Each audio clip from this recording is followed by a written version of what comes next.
we have one last speaker before we get into a few awards, and then we'll go into our networking coffee break. Here we go. So Professor Rajen Pillay, there he is. He is the Chief Executive Officer at Garuda Capital. It is a boutique mergers and acquisitions firm based in Sandton. And then he also serves on various roles, including an ExCo member of the SA Chamber of Commerce UK, a director of ANC Veterans League Investment Holdings, and a board member at the International Trade Council, ITC, in Washington. And today he'll be discussing FinTech investment opportunities in Africa. So welcome to the stage, a round of applause, Professor Rajen Pillay. Thank you.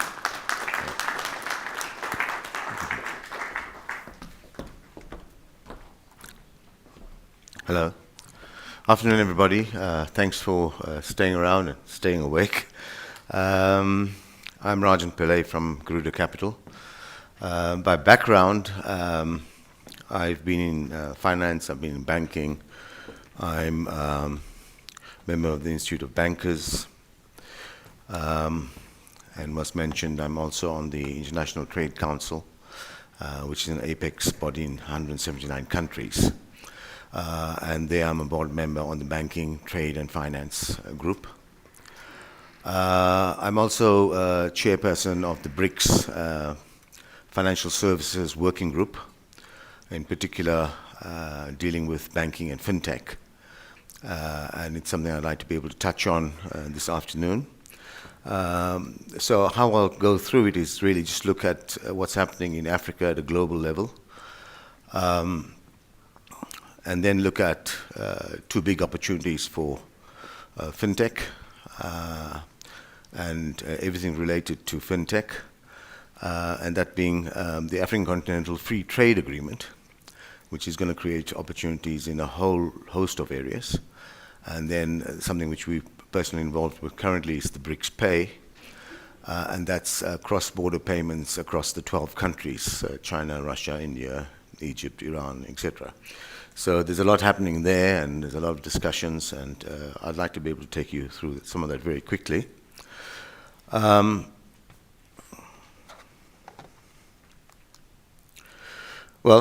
that's what it is. We're talking about innovative solutions.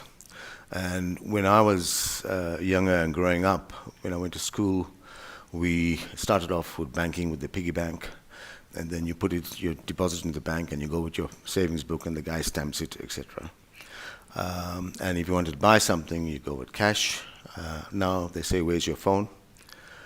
Or "Where's your card?" So things have changed very considerably. And as I say, I come from a banking background, not from a technology background. But banking today and all transactions is so heavily dependent on technology. Internet penetration, and then certain infrastructure requirements to make all these things work. But in big countries like India and China, they've made big investments, and that draws the majority of the population into the economy.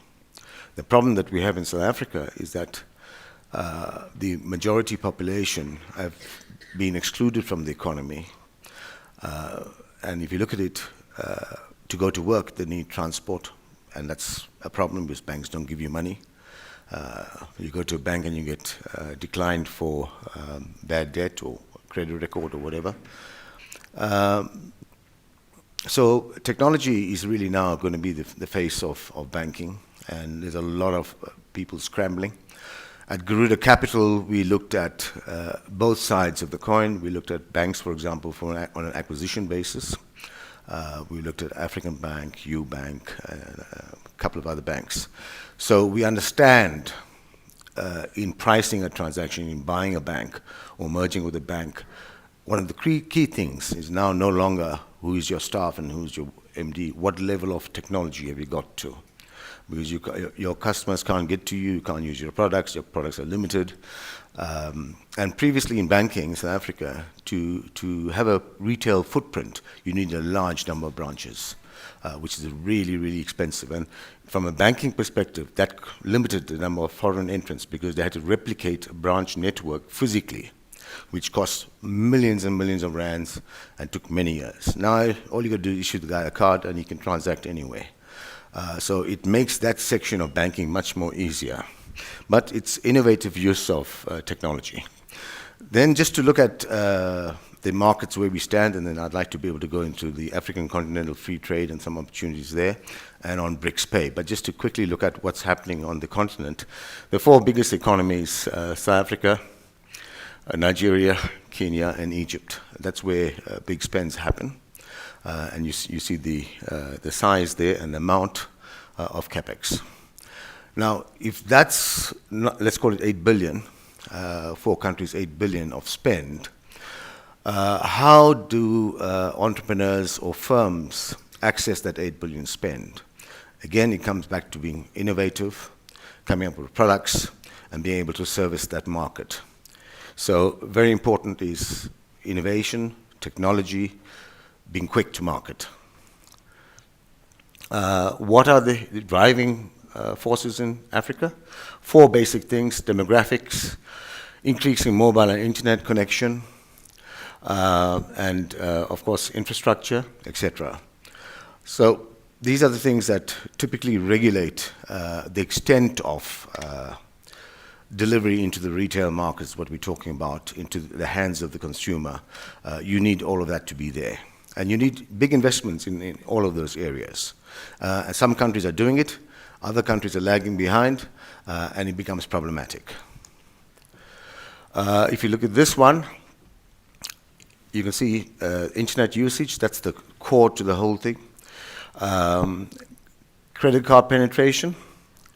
The banked population and the unbanked population is quite a serious issue. And somebody mentioned Capitec earlier, and that's where the technology play comes in. If you can put in a technology piece without a massive physical infrastructure, then you can reach more clients, etc. So bank population in South Africa is a problem, and we look at that in various fora in terms of financial inclusion. That's what we discuss it as. Credit card penetration, you can see, is very low, and digital payments. So digital payments is now the quickest. It's now the quickest to the consumer's hands, but it doesn't take off in all jurisdictions. And we've had discussions on behalf of a client to set up a Pan-African exchange, asset electronic exchange. But all of these things, anything in banking, needs regulatory approval, SARB approval, Ministry of Finance approval. So there's a minefield of things. You might have the technology, but if you don't have the legislation to back you up and allow you to do it, you're not going to go too far, too fast. That's essentially what we're looking at: payments, accounts, trading and investments, and that's the RAND value. In terms of global projections, there's the US. APAC is the interesting one because of the size of the population. And you see Africa. Africa is the most promising. It certainly is the most promising, primarily because of the infrastructural constraints historically. So we're behind the curve a little bit. The large portions of the population are unbanked, so the consumer demand, the large numbers that you need to feed into these systems are there. So if you take the 1.3 billion or 1.4 billion in Africa, it's a sizable market, and it becomes worthwhile to put in a tower, to put in satellites, to do all kinds of things. You can only do it when you aggregate. So what will drive fintech adoption in Africa? Digital infrastructure. Capital markets is what we see all the time, and people don't quite understand this. The solutions in the main that we're talking about is big capex spend. So small firms can be innovative and entrepreneurial closer to the consumer. That's where you have the adaption. But the big infrastructure costs billions of dollars. and you need to have good capital markets to be able to develop that. One of our clients some time back came to us to assist them to purchase telecom, for example, and we were very involved with that. Telecom needed several billion rand to upgrade their technology, etc. The Koreans were going to come in and put in the money, but then unfortunately the whole thing fell apart because the cabinet vetoed the investment, and we all know that telecom's been struggling along the way. So capital markets is absolutely crucial. You must have, in a big play, a big spend like this, you must have deep access to cash and capital and funding. NASPERS, we all know NASPERS. They've got so much money that they're able to give one of our clients 2 billion rand for mobile rental vehicles. This is a new company which came in from Estonia. They don't know South Africa. They came in during COVID, and none of the banks wanted to give them any funding. We didn't have a track record, etc. But they've come in and they use technology to be able to go from 0 vehicles to 6,000 vehicles over a period of 6 years. That's a huge, huge capital requirement. And we took them to Standard Bank. Standard Bank said, we can't give you funding. They said, but we have the technology. We have the technology to make this thing work, and they call it democratizing transport. So when an ordinary employee goes into a typical bank, he goes through the usual credit vetting process. There's red flags, there's black flags, there's all kinds of flags, but he can't get funding. So he comes to this alternative guy. It's called Planet 42. And they lend to the same population. So where a big bank might say no, let's say, as an example, Standard Bank or Nedbank, they say no, they'd go to this outfit, and they'd use superior algorithms to be able to credit check the guy, check his creditworthiness, see how reliable it's going to be, and they'll go make the investment, buy the vehicle for him, and say, here, take the vehicle, drive it. When you're tired of it, I'll take it back. And when we looked at their books, their bad debt and their write-offs was minuscule. And that's because they're using the technology to really dive deep, and the algorithms that they use. And we've showed this to Standard Bank. So Standard Bank said, look, it's not our particular field, but took them to NASPERS. NASPERS put a lot of money into it. It's a FinTech play. African Continental Free Trade Agreement. This is something that is being spoken about. I've chaired 2 conferences on it. And for the one conference, I went to government and said, African Continental Free Trade Agreement, it's in the papers, it's everywhere, we've signed, we came in last. As a country, we came in last. But what is the authorities' view of African Continental Free Trade Agreement? We couldn't get anybody to come. Nobody wanted to commit because they didn't have a position paper on how do you regulate tariffs, how do you regulate taxes, etc. So opportunities might be there, but South Africa, we pretty much stymied in terms of the lag between the legislation and the technology. Because in banking, you need to operate via very secure relationships, and that has to be known, it has to be tested. It can't create what they call systemic risk. But nevertheless, these are things that are happening. The cryptocurrency and blockchain is there among certain portions of the population, but by and large, look at supply chain opportunities, cross-border payments. And I've got a case study on one of the successful ones of that. Well, there we are, investment opportunities. But the market, what we're saying is the African continent is really available for investment. So you need one group of people to make the investment, and you need the technology piece to put in the hands of these unbanked people and these people with some money so that they can transact. And as the transactions go up, the cost of transactions come down, it becomes more affordable, and as the internet penetration increases, then you'll find that more people can use a device, and they don't need to keep the money under the mattress, which is very, very important. As everyone would know in the room, three big challenges: cybersecurity, infrastructure limitations. That's what I was talking about earlier, is the infrastructure limitations, and that's because of the big capex that's required to make the big piece work, invariably.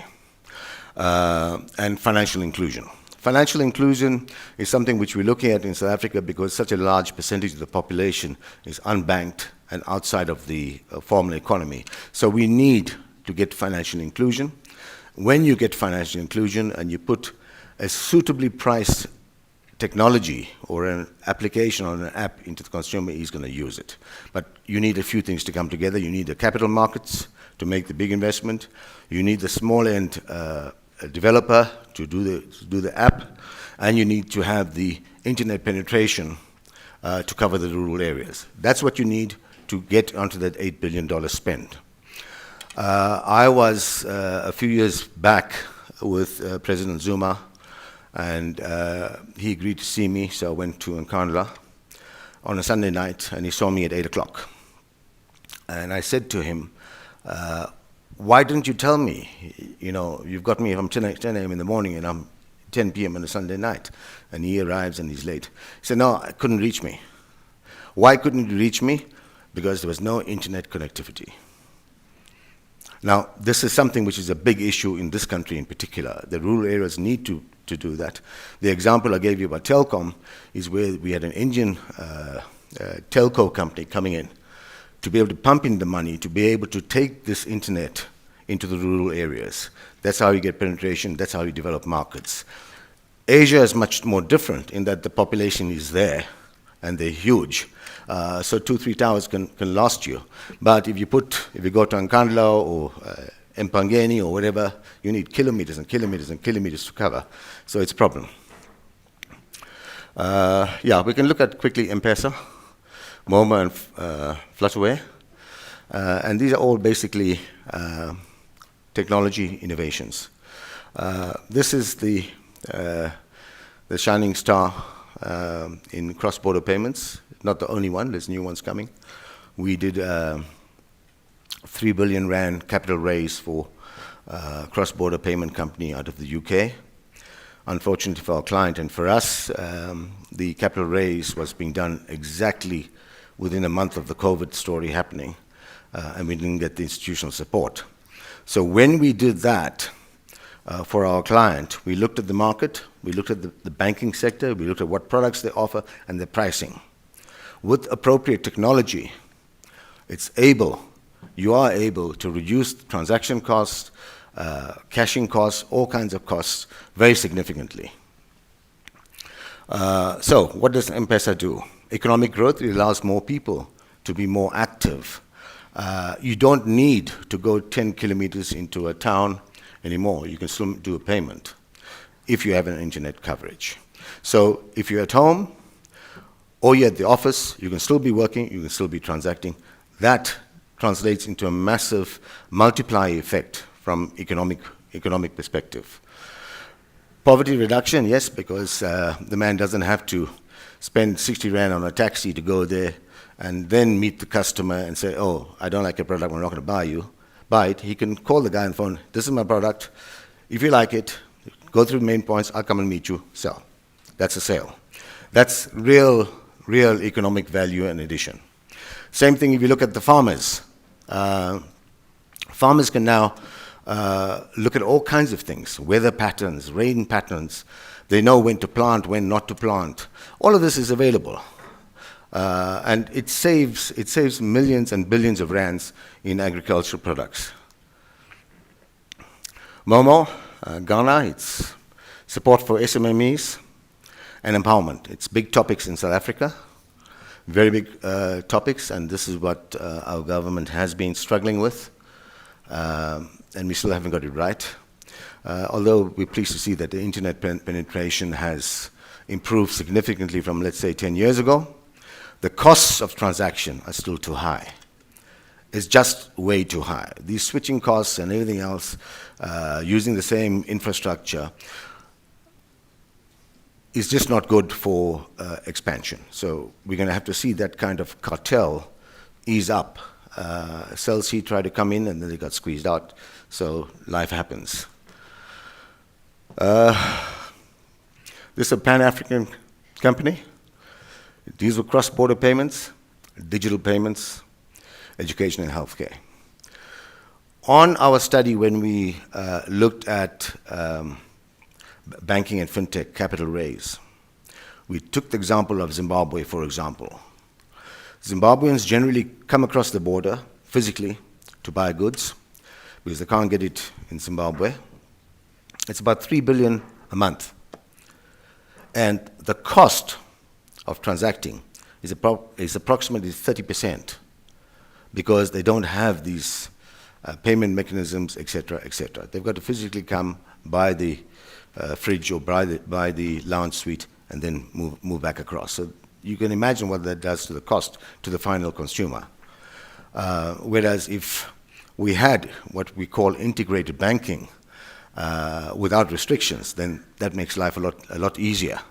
But I think legally we're still far away from that because of the Reserve Bank's insistence on controlling, monitoring, and managing every single aspect without being adaptive to the changes that have been happening.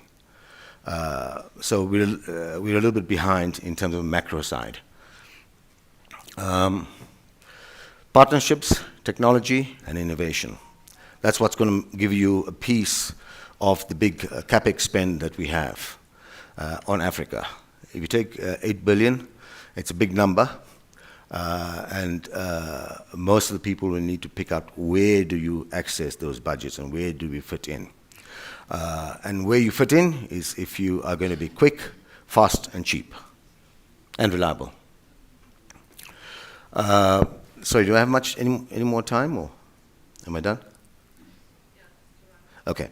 I just wanted to talk about BRICS Pay very quickly. So here are 6 original countries: Russia, India, China. Some big, some small, some very advanced, South Africa being the smallest, and another 6 more being added in. Now they're talking, and you might be following this de-dollarization concept, etc. But the de-dollarization is similar to the euro and the European Union. And I was interviewed some time back ago and they said, when do you see this happening? So I don't see a common currency happening in the next 5 or 10 years, which is what you need to actually get complete free flow. Then you remove the exchange risk. So imagine now 12 countries all around the globe spread about. And the Russians have particular problems and sensitivities. So this BRICS Pay, which we are hoping will have announced in October in Moscow, aims to deal with all of this. But again, it's the start of infrastructure that you have that determines what is the final product that can be offered.